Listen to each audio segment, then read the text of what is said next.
বেশ কিছু সপ্তাহ ধরে এখন দেখা যাচ্ছে যে বাংলাদেশের রেপের হার বেড়ে গেছে বাচ্চাদের। কিন্তু এটা একটা প্যাটার্নে নোটিস করা যাচ্ছে আসলে।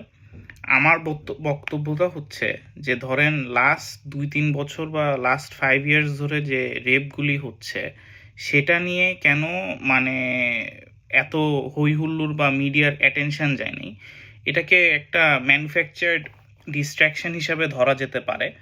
যে ধরেন ইদার কোনো পলিটিক্যাল কারণে বা অন্য একটা কোনো স্পেসিফিক রিজনে যে স্পেসিফিকলি কোনো কিছু একটা ধামাচাপা দেওয়ার জন্য এখন এই রেপের ইনসিডেন্টটাকে অনেক বড় করে দেখা হচ্ছে এবং এটাকে প্রচুর স্পটলাইট দেওয়া হচ্ছে যাতে মানুষের মেন্টাল এনার্জিটা এটাতে ড্রেন থাকে।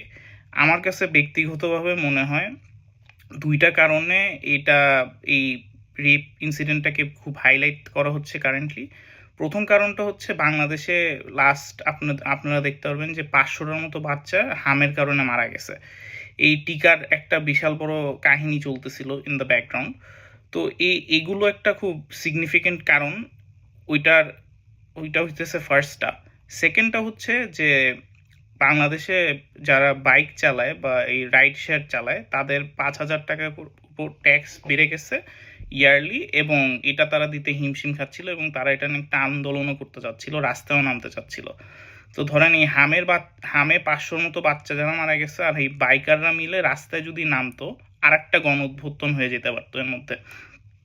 এই দুইটা কারণে হচ্ছে আমার ব্যক্তিগতভাবে মনে হচ্ছে যে মিডিয়াকে সরকার কন্ট্রোল করে ম্যানুফ্যাকচার একটা ডিস্ট্র্যাকশন তৈরি করছে, যাতে এই ইস্যুগুলিতে বেশি মানুষের এনার্জি বা চিন্তা না যায় আর রেপের ইনসিডেন্টগুলি হাইলাইট হয় এবং এটাই বেশি স্পটলাইট পায়।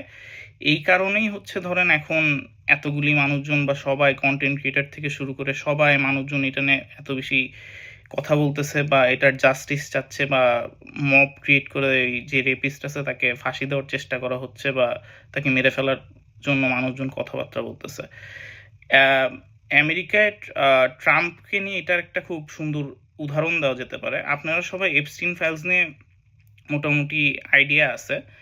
তো এখন ধরেন ট্রাম্প হইতেছে এই ইরান যুদ্ধটা শুরু করছে মেইনলি ওর এপস্টিন ফাইলসের এই স্ক্যান্ডালটা লুকানোর জন্য। সমাজের চোখে একটা war criminal is much better than a child molester বা রেপিস্ট।